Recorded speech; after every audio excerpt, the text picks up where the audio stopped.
All right, hello and welcome to another episode of the Long Ball Football Podcast, a weekly podcast by two brothers about all things football in Portugal. Listening to myself, Albert, and it's a very special episode this week with the breaking news, huge news that Ruben Amorim is set to become Manchester United manager.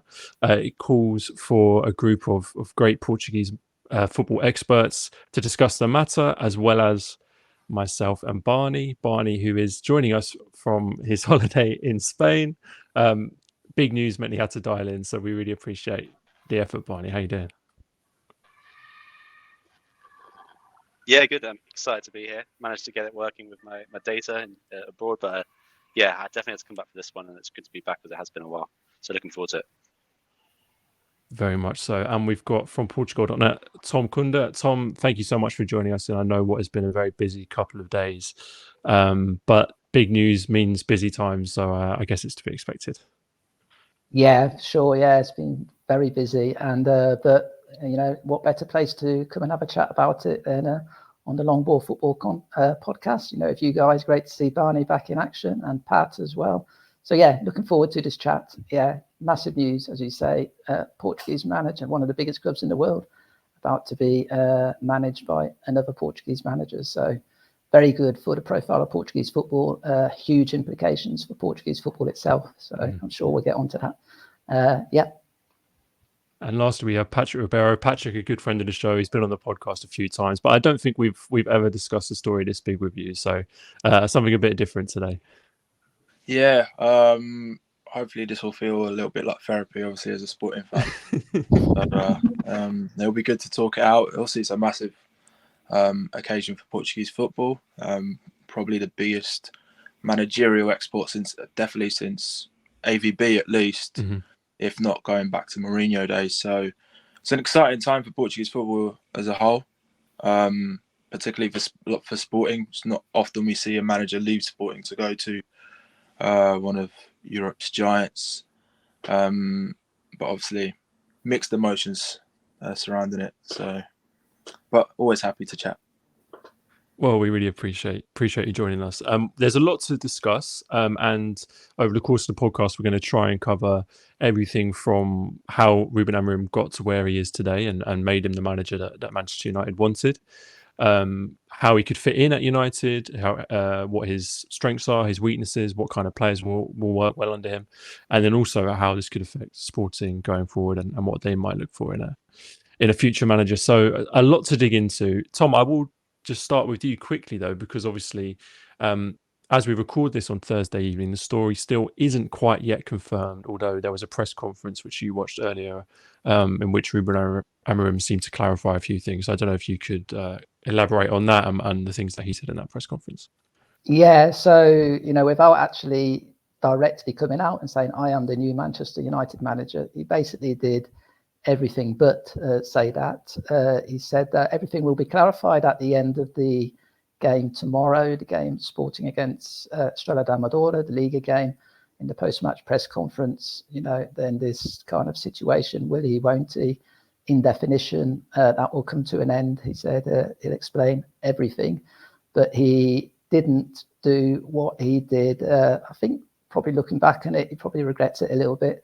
At the end of the previous press conference, of course, at the after the game against Nacional, when he kind of said, I just want to talk about the game, so please, all questions about the game. And then he was just bombarded relentlessly with questions about if he was going to United, if he wasn't. And, you know, he's such an amiable, polite person that he kind of felt obliged, I think, to answer those questions. And but then he just kind of tied himself in knots because he obviously couldn't say everything, and just got a little bit messy. And it's actually the first time I've seen Ruben Amorim quite flustered in a press conference. You know, I'm sure we'll talk about that in the course of this podcast, just what a fantastic communicator he is. But yeah, today he was much more calm. He just said, basically, he was asked a few questions, even so, alluding to the fact that he probably wouldn't be the next manager. One of them was, do you think that João Pereira, the B team manager, is ready to make the step up? He basically just said yes. And so it looks very much like tomorrow we will get full clarification that Ruben Amorim is the next Manchester United manager, and possibly in the same press conference that João Pereira will be the new sporting manager.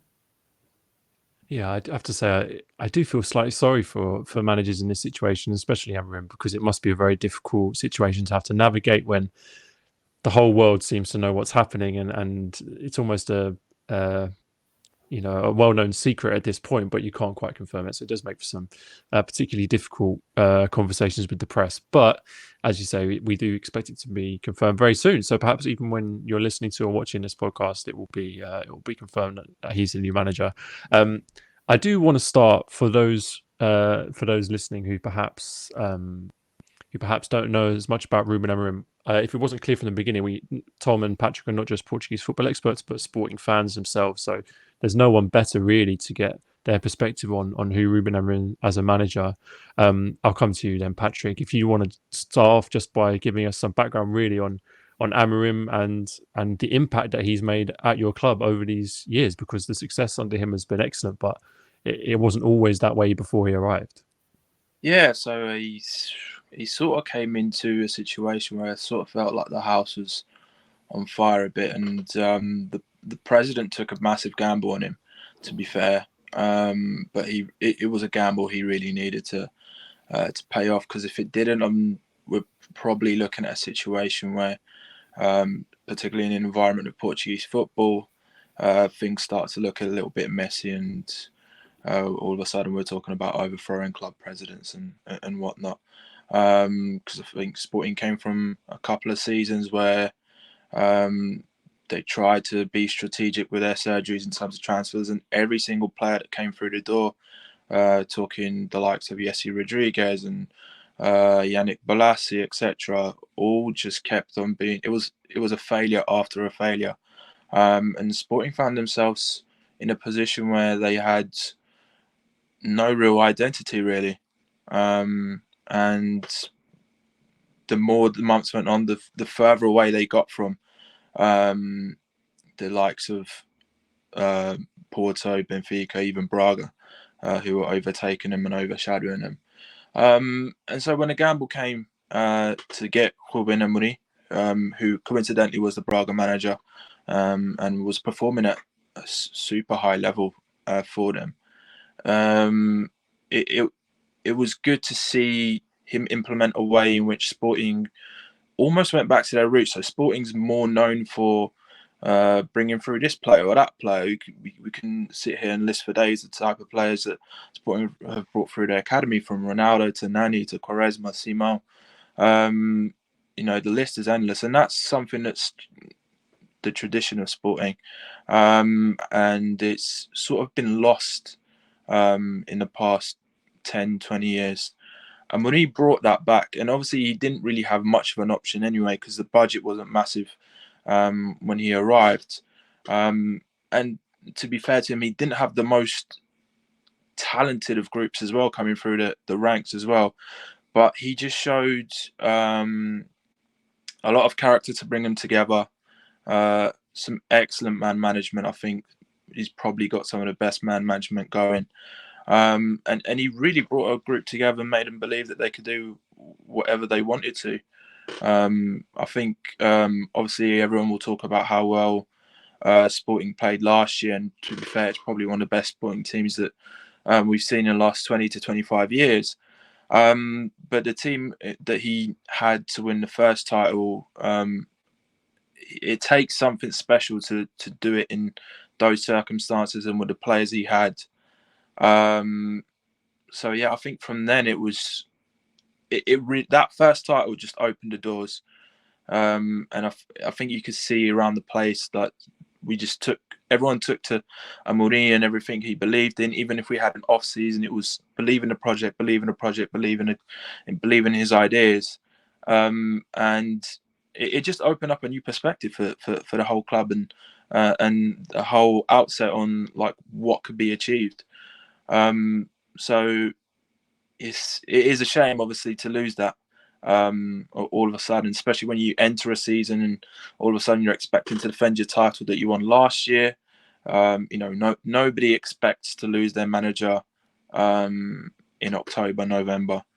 But it's the reality of the game. I'm afraid if you're not a big club like a Manchester United or a Real Madrid or whatever, you're always susceptible to situations like that. So this time it's just come to knock on Sporting's door. It's their time to digest it all, and that's the challenge ahead now.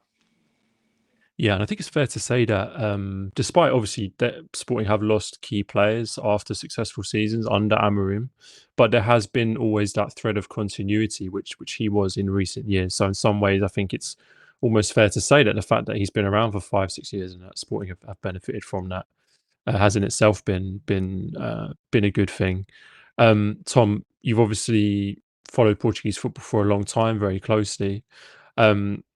How many managers have you seen make the kind of impact at one club that Ruben Amorim has made? Because I don't think we can really understate the impact that he's made in the 5 or 6 years that he's been in charge of the club in terms of breaking up the dominance of Porto and Benfica and turning around the fortunes of Sporting, who had struggled for so many years.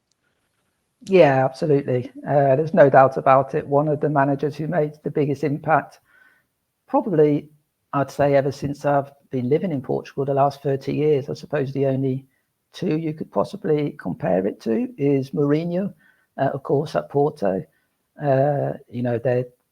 People sometimes forget when Mourinho went into Porto, there'd been 3 years without winning the championship, which was very unusual for Porto. And 2 years later, they'd won the UEFA Cup, they'd won the Champions League, they'd won everything going. So, it's pretty difficult to beat that. And then Jorge Jesus, when he walked into Benfica, I think the previous 15 years they'd won one league championship, and he just turned them into the dominant force in Portuguese football. They won, I think, 3 out of the next 5 or 6 years. So they're 2 examples. But the reason I say I think Amorim perhaps even tops those examples is really on the back of what Pat just said now. Sporting were in a complete mess, an utter mess. It wasn't that long prior to Amorim's arrival that, of course, they had the infamous day in 2018 when 50 of their own ultras invaded the Alcochete training complex, attacked their own players. That led to, a mass exodus, or it seemed it was going to be a mass exodus. All the players were ready to walk out on the club. Fortunately, a few of them changed their mind. But and then before Amorim came, in the previous year, I think they went through 4 or 5 managers in 1 year. So they were just in a complete mess. They hadn't won a title in 19 years before Amorim turned up. And so to do what he's done, his first full season to win the league, his second season did very well, again, quite close to winning the league. Third season was the only disappointing season he's had. But even then, I think you could see, I think the thing about Amorim is you could always see evolution in the team, especially in the attacking side of the game. Sporting just got better and better and better these 5 years. And then, like Pat said, last year, Sporting just played amazing football, beautiful football, absolutely ran away the league in the end, won, 10, 12 points or something? They won it by in the end. And I think, all biases aside, I think if Amorim had stayed this season, I've got no doubts that Sporting would have won the league again, barring any bad injuries to key players or something like that. And so if they had done that, it would have been the first time Sporting had won back-to-back league titles in 70 years. So it kind of just, those kind of just simple facts just show you that you cannot, just like you said, Albert, you cannot understate the impact he had, not only on Sporting, but on the whole of Portuguese football. And it's quite amazing. I just want to share with you something which was on sport on TV a couple of days ago, when it first broke, and then it became quite obvious, really, that he was quite soon that he was going to leave Sporting. And I had a few Vox Pop reports around Alvalade, and there was this one which went viral, which was the journalist just went up to a slightly elderly Sporting fan, and he said, "Oh, what do you think of all this? So, what do you think of the fact Amorim is, looks like he's leaving?" And the guy, poor guy, is about 60 or 70 years old. started articulating his answer and then just burst out crying. He just started crying and he couldn't. And the journalist, it's actually quite touching. The journalist said, was like comforting him and saying, okay, I'm not going to ask any more questions. I can see you're very emotional. But it just kind of, in some ways, that shows you, he just had a massive impact, certainly on sporting and sporting fans.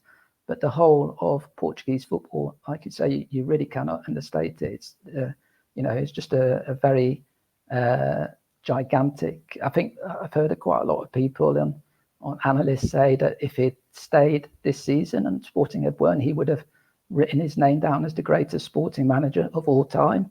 And then some of the other analysts on the same show interrupted him and said, look, it doesn't matter. Even if he goes away, he is going to go, isn't he? He is the greatest sporting manager of all time. So, just a massive, massive impact. You can't understate it. And that, of course, brings us to where we are now, and the news that he's going to set to join Manchester United as the new manager. I'll ask you both this question, but I'll come to you, Patrick, first. I mean, were you surprised to hear that this was going through? Because we've obviously had Amorim linked to big clubs with varying degrees of how strong the rumours are. This summer there were some fairly strong rumours with Premier League clubs, and I think there's always been this this feeling that he's destined to manage a huge team like Manchester United, and it does look like this is the opportunity that's they're gonna come his way after talks of things like Chelsea and Bayern Munich and all those kind of clubs. So, how do you feel about how it all came about? I must say I was a little bit surprised because obviously when it became apparent Ten Hag was on his way out, in my mind it didn't cross me that Ruben Amorim could be one of them, one of the managers to take over. It would have been, of course, more plausible in a situation like Liverpool, for example, when they got rid of Klopp. I think it made sense. I mean, purely speaking from Amorim's perspective, like Liverpool's a nice, organised, set club. In a dimension like the Premier League, it's a nice club to take over, although it's never easy to follow in Jurgen Klopp's footsteps, for example. But it would have been a nice challenge for him, something to get him started. Again, there was talks of Manchester City for when Pep perhaps calls it a day, or Viana, the director of football at Sporting, will be joining them at the end of the season. So you can see that link, that relationship being recreated. So it would have been a logical one for Amorim, given as well the challenge ahead this season of being the first Sporting group in however many years to win back-to-back titles. It would have worked out well from a personal perspective for him. Man United, in my opinion, obviously a gigantic club, but they're also one that, quite similar to Sporting when Amorim took over, are in like a huge mess. They're so disorganized in terms of their planning and general structuring of their sides, and it's one of those clubs that, in my eyes, like I feel like it will take a lot of time and patience to sort of work from the ground up and make sure that everything's ticking and as it should be. Playing as a Man United team should be, challenging for titles, etc. It's a massive challenge. It's quite daunting even, but it's credit to Amorim for fancying it and jumping at the opportunity. I was trying to position myself in Amorim's shoes when an offer like that comes about, and I can see why he takes it. Obviously, he's done pretty much almost everything that there is to do as a Sporting manager. He's won the league title twice, which is what really matters to 9 out of 10 Sporting fans anyway. So his stock in terms of a Sporting figure is probably as high as it can be, unless he goes on to win the Champions League or something, of course. But realistically speaking, he's right here at the top. That makes it a good time now to leave. with that in mind, and with a job like Manchester United, the opportunity to manage in the Premier League coming, it sort of makes sense. Because imagine that if for whatever reason such a positive start this season turns into a little bit of a letdown towards the end of the season, where will his stock be at the end of the season? Football is as much about talent as it is about fashionable trends sometimes, and you can be the flavour of the month now. Come the end of the season, it's a completely different story. Erik ten Hag himself was the flavour of the month at one point. He was the most coveted manager going after however many seasons and positive displays in the Champions League at Ajax. So I think a manager, just like a player, he has to analyze his opportunities when they come. There's a famous saying that goes like, "Don't miss your train, don't miss your bus." And I think Amorim's decided, and quite rightly so, that this is his time to make that jump. So, I respect him for taking that jump. It won't be easy for him, as I say. Man United are where they are, and you can see why they are where they are, based on their squad and their general organisation. So he does have a massive challenge at hand, but he's basically done it before at Sporting, so I'm sure he can aspire to do it again at Manchester. Yeah, absolutely. And I know a lot of Sporting fans are disappointed that Amorim's leaving, and that a lot of what you hear from fans in these kind of situations when a manager or a player leaves midway through the season is, oh, why didn't they wait it out to the end of the season and go then? But obviously, Ruben Amorim has no control over when Erik ten Hag sacks and when the call from Manchester United comes in. So from that perspective, it's a little bit out of his hands. I want us to spend a little bit of time. Sorry, Albert, could I just come in there just with one thing? I just slightly disagree with Pat on one point he made there about the suitability of the club for Amorim, comparing it with Liverpool and Manchester City. In my opinion, this is the perfect club for Ruben Amorim. Out of those three, if I to choose, I often swap messages with Sean Gillen, of course, another excellent journalist on Portugal.net, a big Manchester United fan, and we've said this quite a few times. We came to the conclusion over the last few months that Amorim should be the next Manchester United manager because, for instance, you're absolutely right, of course, Pat, Liverpool, Manchester City, in a much better place, properly functioning, well-organised clubs. But I think in some ways that makes it even more difficult, especially Manchester City. I think whoever takes the Manchester City job, oh my word, that is, how do you follow Guardiola? It's true. He's probably, whoever follows will have to follow a manager who's won probably 5 championships in a row, playing the most amazing football season after season. So it would have been very difficult, and even whoever follows Guardiola, even if they win, people would say for years it's down to Guardiola, the foundations he put there. And Liverpool again, like Pat mentioned, very difficult following a figure like Klopp. Although Slot seems to be, making a good fist of it at the moment. You go to Manchester United, just like when he was at Sporting, they're in such a bad shape that, first of all, he's got experience of turning it around, turning around a sleeping giant, you can say. So in some ways, he's got that similar job. Of course, it's different because in Portugal, you've got basically 2 rivals. You have to beat. In England, you've got 4 or 5 other teams, highest quality teams, or at least teams with the highest quality squads in world football. So it will be more difficult. But, anything he does at Manchester United, if he does turn it around, and I think he will be given time because, they're at such a low ebb, then I'm sure they won't expect to be challenging for the league, in this season probably. So I think it's actually the kind of perfect background because of the similarities to when he took over at Sporting.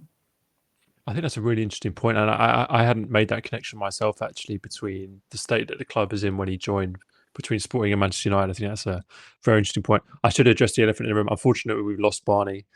We had a very ambitious idea of getting him to dial in from his hotel room in Tenerife to discuss the big news. Unfortunately, the hotel Wi-Fi has let him down, so we'll have to get Barney's thoughts another time. I want to dig in with Patrick about Manchester United and their squad and all that stuff soon, but just quickly before we do that, Tom, one thing that we always hear when either a player from a smaller league or a manager from a smaller league moves to a bigger club, the one question mark there always is can they make that step up? Are they able to handle the size of the club? All that kind of stuff. I'm interested to get your perspective on that in terms of Amorim, in will he be able to handle a club the size of Manchester United at such a young age? I mean, I know you've seen a lot of press conferences of his. I know you've I don't know whether you've seen him in his training sessions or anything like that, but you know him pretty well as a manager. It's something that I'm not certain about myself, so I'm interested to get your thoughts. Yeah, it's a good question. It's a fair question, and I can't honestly give you the answer because, of course, we don't know, do we? Sporting, obviously, one of the biggest clubs in Portugal. Huge pressure as in all the big three in Portugal to win almost every game, basically. Unless you're playing another big three side, and but you can't compare it, obviously, to one of the biggest clubs in the world, in the most prestigious league in the world. So we'll just have to wait and see. The only thing I would say is that he's, the assets or the strong points he's shown at Sporting during his 5 years apparently are things which you would have thought are transferable, namely his ability to get his message across to the players, his ability to get everyone on the same page, his ability to create. So, this is one of the Pat's first points, which I think is really important. His ability to get everybody together, working as a team, pulling in the same direction. That first, Pat more or less said this, that first league championship, which Sporting won, you look at the team and player for player, compare it to Benfica, compare it to Porto, Sporting had no right to win that championship. They only won that championship because he managed to get everyone pulling in the same direction. His communication skills, of course, everyone knows he's got incredibly good communication skills. And so all of these, his ability to develop players individually, even, before we start talking about the collective, I think it's always the sign of a great manager how a player develops, under him.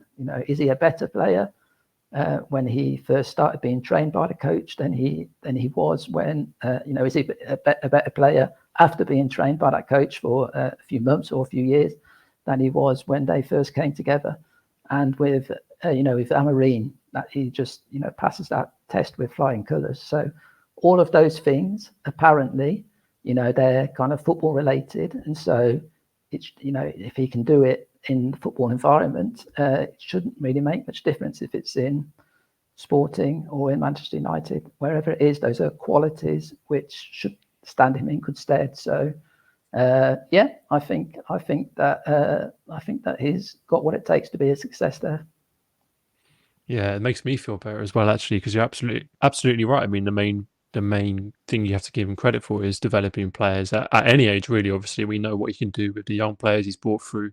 As Patrick said, so many young players in a way that Sporting hadn't done for a little while and that they've been famous for. And now they've got back to that. And of course, that'll be brilliant at Manchester United. But equally, he develops the players at any stage of their career, which I think is a huge asset. You look at someone like Sebastian Coates, who he kind of transformed into a real leader and a captain at centre back for so many years, and that was a senior player. So I feel like he can bring those assets to Manchester United. Patrick, one thing that I think a lot of people have been talking about Amorim, which we haven't discussed yet, is the way that he plays football. And obviously, we know that he's very wedded to his 3-4-3 style of football. I imagine that he'll be bringing that into Manchester United. I can't see him changing that. I don't know whether you agree or whether he'll change. You can see him changing his style at all, and if he doesn't, then have Manchester United got the players to do that? And do you think that it's a squad that will be able to take on Amorim's message and his style pretty quickly? Well, I think the important thing here, and there's lessons for Amorim to learn when looking at his predecessor, was to stick to what you know, stick to what you're good for. Like his football at Sporting and probably even at Braga has attracted Manchester United.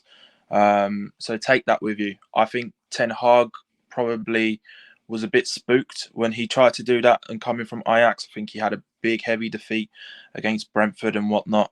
And his general record against the top 10 in the Premier League, especially away from home, was pretty poor. I think Ten Hag fell into the temptation a little bit to be a lot more pragmatic than what he actually was at Ajax.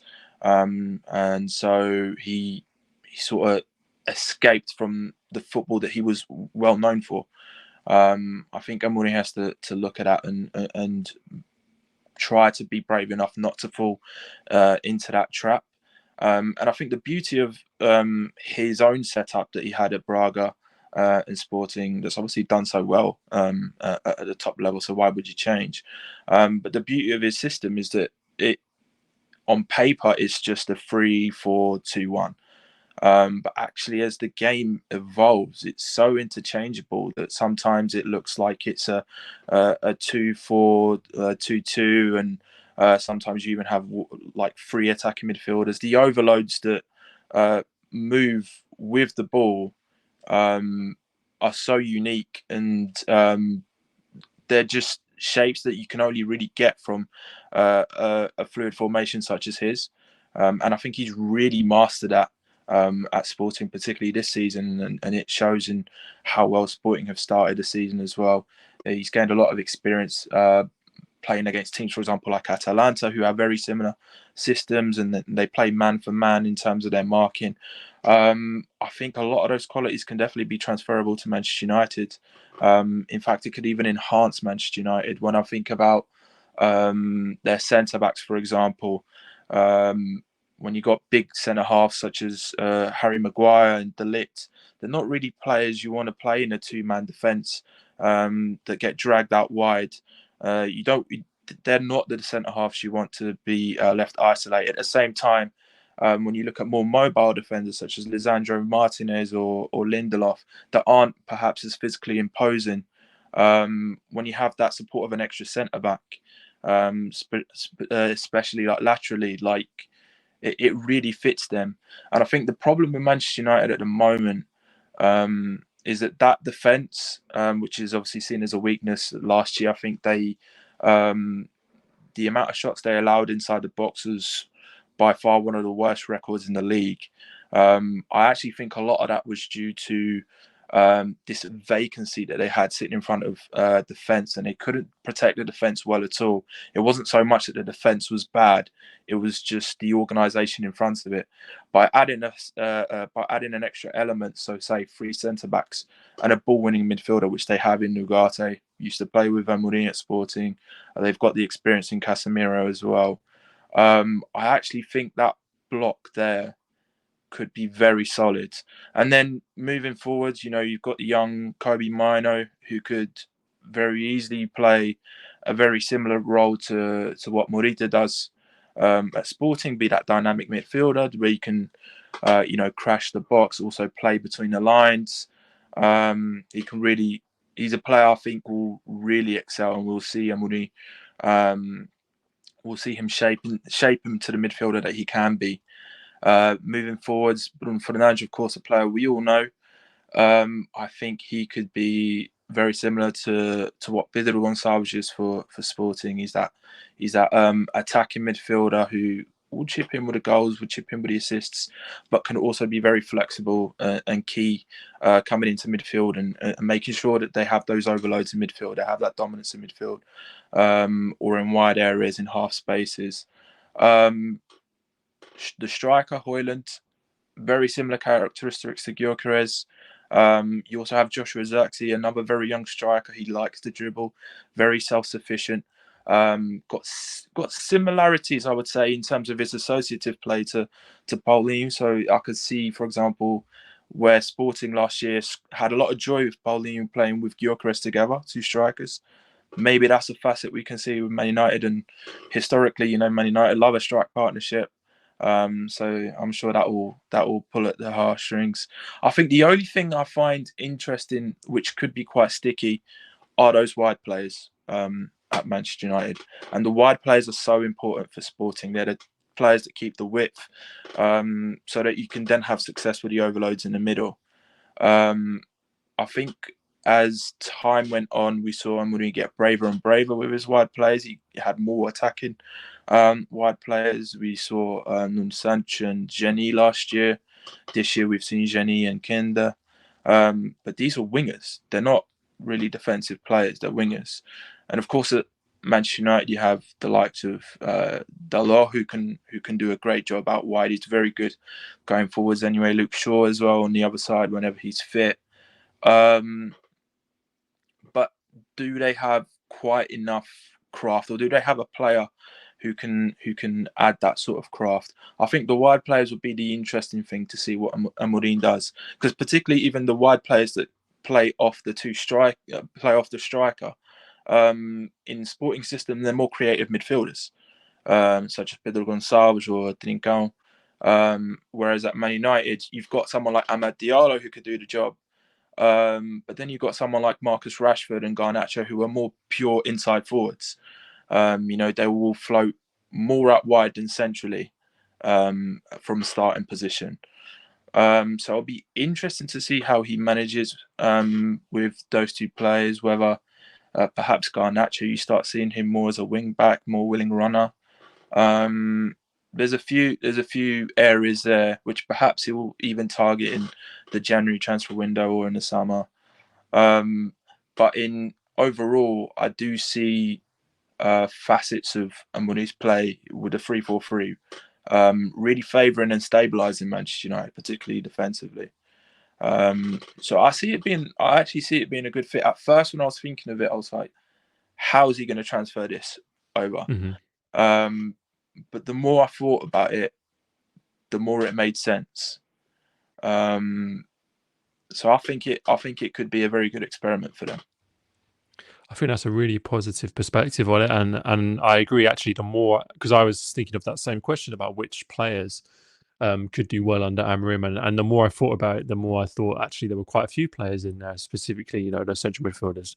Ugarte, who's played under him before, and Kobbie Mainoo, and I mean, as an England national team fan, I did have a slight dream of Marcus Rashford becoming the Manchester United Gyökeres, but I don't know, maybe that's a bit of a pipe dream. But you're so right to point out, for anyone at home who's not familiar with Amorim, that how important. I mean, we still call them wing backs, but there's no back about the way that they play, especially in recent years under Amorim. So I wouldn't be surprised at all if Amad Diallo becomes a really key player for Manchester United on the right hand side. Tom, I mean, obviously there's a few Portuguese players at Manchester United. Of course, Bruno Fernandes being the main one, and I agree with Patrick that he's a player that I think could do really well under Ruben Amorim, especially with a leadership role in the team. The other one, though, of course, is Diogo Dalot, who perhaps might find it slightly more difficult to fit into Amorim's system as a more traditional fullback.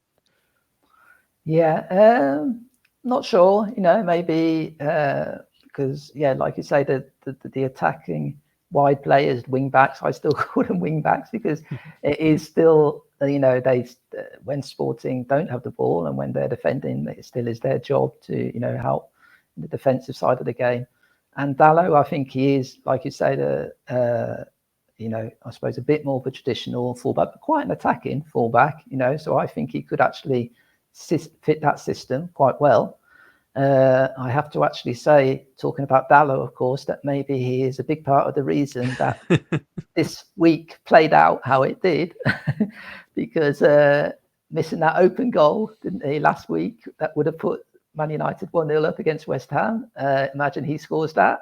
Man United win the game, and we're not having this conversation. Ruben Amorim. Are you suggesting that Diogo Dalot had heard the rumours about Amorim before that game and knew what he had to do? Planned. Yeah. Yeah, I was joking that I'd never forgive him. Yeah, of course I will forgive him. I support all Portuguese players, especially Portuguese players abroad. So I actually think Dalot could be. I mean, look, Dalot has forced himself into Portugal side. Big favourite really of Roberto Martinez when when Joao Cancelo really owned that position. But I know Cancelo also sometimes plays on the left, and he plays both of them. But basically, he's played a lot for Portugal. He's played well. I think for all Manchester United's woes, and they've had a very bad time recently, last season, this season. But from what I gather, most of the Manchester United fans are actually they said that Dalot is one of the few bright points of recent times. He's actually been quite consistent and quite a good performer for them. So yeah, I would definitely think he would, and of course being Portuguese, although Amorim, obviously that won't come into his thinking, but for at least a very short term, it will help him obviously to get his message across quicker. Maybe Dalot will help him. If he's got any language problems, or just some practical things about settling in England. I suppose him and Bruno, and even the Portuguese speakers over there, Brazilians as well. So is that a little slight advantage in that sense? So I would expect Dalot to be certainly. I think he could fit into the Amorim system quite nicely. Very interested just to come back. Fantastic, brilliant explanations from Pat there on all the tactical sides of it, and very interested, especially on his thoughts with Bruno Fernandes, because I was talking about this the other day because some people have said, Bruno Fernandes. I know we're trying, and Pat was doing it there, and he did it fantastically.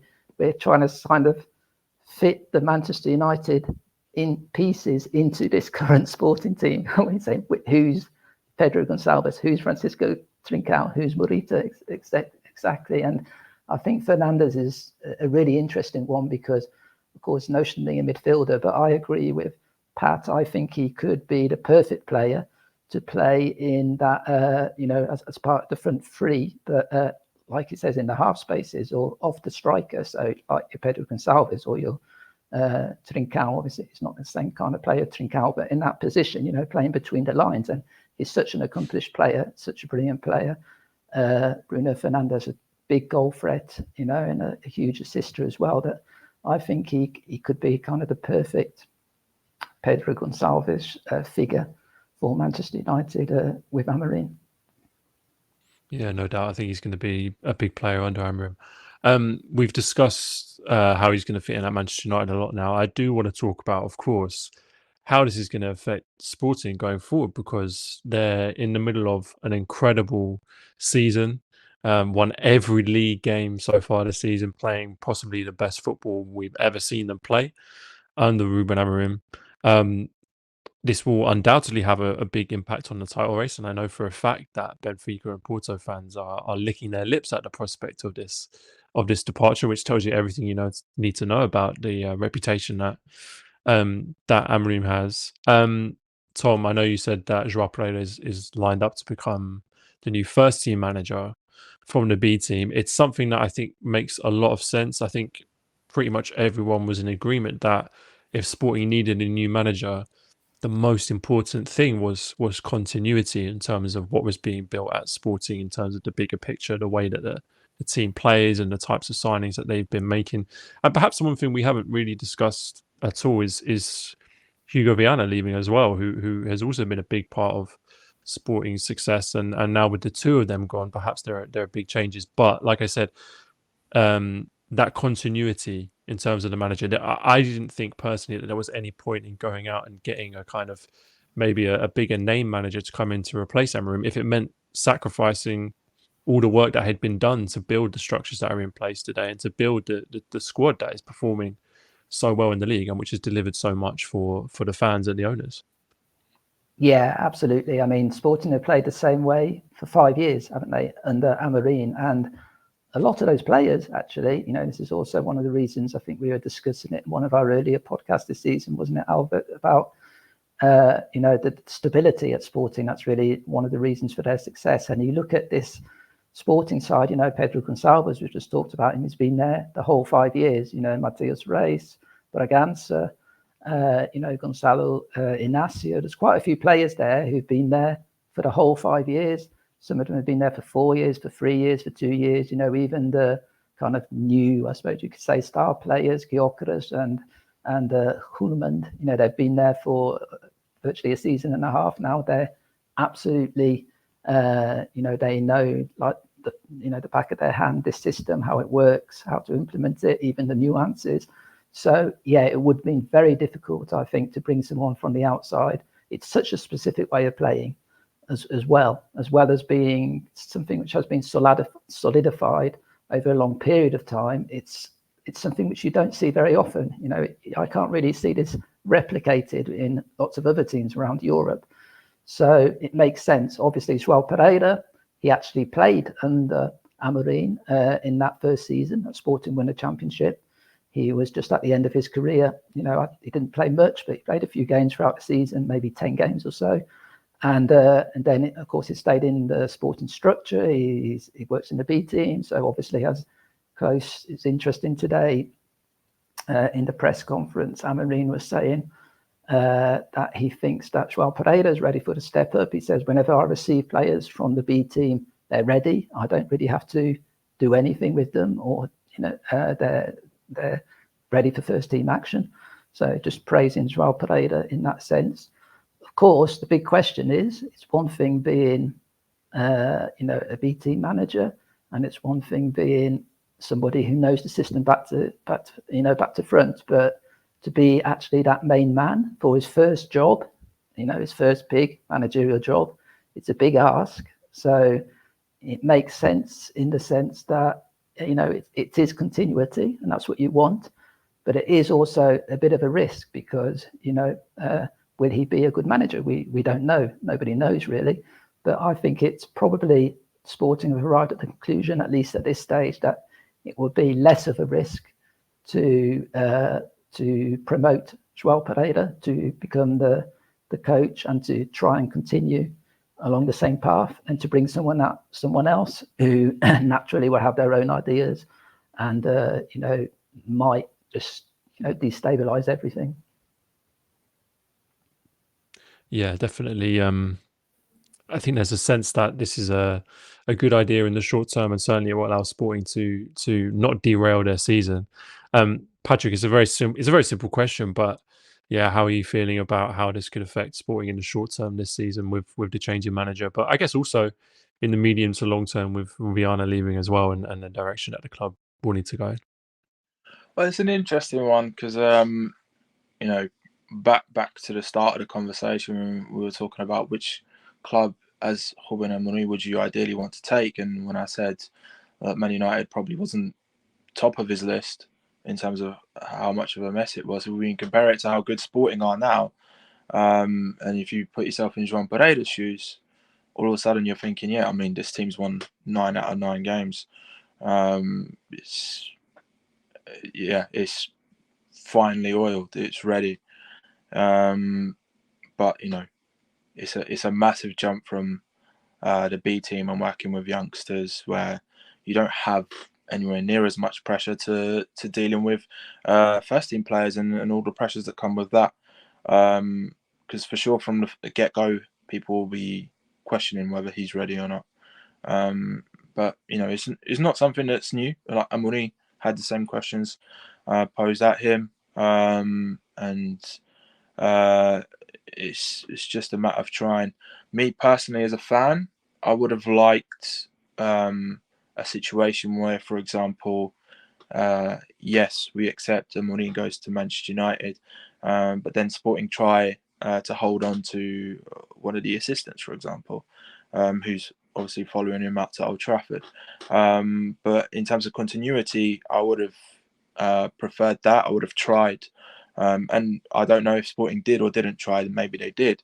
But that would have been a good idea, a good plan, at least in the short term, to see whether that works. But I could be here saying that and denying João Pereira the chance of becoming the next big thing. All of a sudden, Sporting on a roll. That may have been the plan all along. That may have been the plan to bring him on, and sort of, as you say, like there are players that have been promoted to the first team, and that transition has more or less been seamless, in the words of Ruben Amorim. So there is work being done from the ground up, from the B teams, from the youth teams.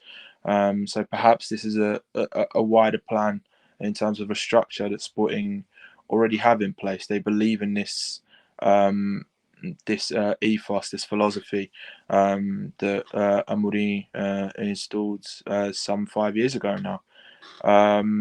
So this may have been an answer that was in the pipework.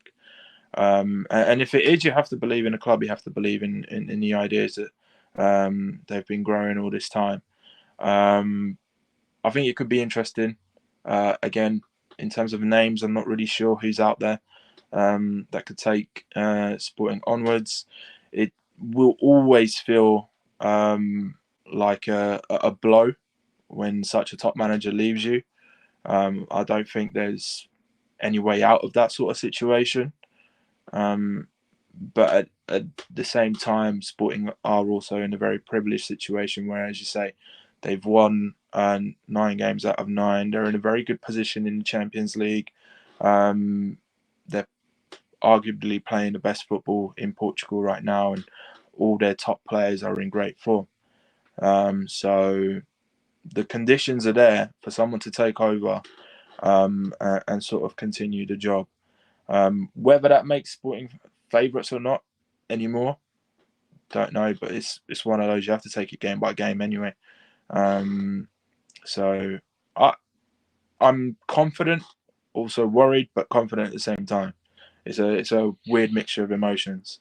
Because at the end of the day, I still believe in the squad and the players, and it's such a good group of players that I think most decent managers would have a good run with them.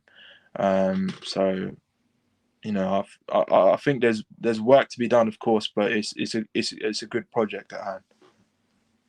Absolutely. I mean, we've discussed so much on this podcast, and we've covered every angle and every possibility, but the fact remains that for all parties involved, this is still a big step into the dark. Nobody quite knows exactly what's going to happen, and I think that's unavoidable with this type of move, both for Amorim's perspective in terms of going to a huge club like Manchester United, and for Sporting, for whom I think, you know, you guys will know that I think everybody knew this day was coming at some point, that Amorim would leave. He was always going to take that next step at some point. Now is the time with the Manchester United job coming up, and yeah, we just have to now wait and see what happens for both parties, and hopefully, fingers crossed for everybody involved, it will be a great success. And just my 2 cents on Amorim, you know, covering his time at Sporting for the last few years has been incredible to see such a exciting manager at such a young age take control of the league in a way that he has, and the influence that he's had on Portuguese football has been amazing. So I think everyone, even the most cold-hearted Sporting fan, will wish him all the success in the world at Manchester United. So yeah, very exciting times, gents. I think we will leave it there for this episode. I think we've talked about as much as we can about Amorim, although we could probably continue the conversation on for a few more hours if we wanted to. I don't know whether either of you wanted to have one last word on Amorim. But yeah, I just want to say thanks to you both for joining me, Tom and Patrick. It's been a pleasure to chat to you both. Okay, great. Yeah, good talking to you, Albert. It was good, like Pat said at the start, good cathartic session. Yeah, I hope you both feel a bit better. All right, well, I think we'll leave it there. Thank you very much, guys, and yeah, we'll see you soon.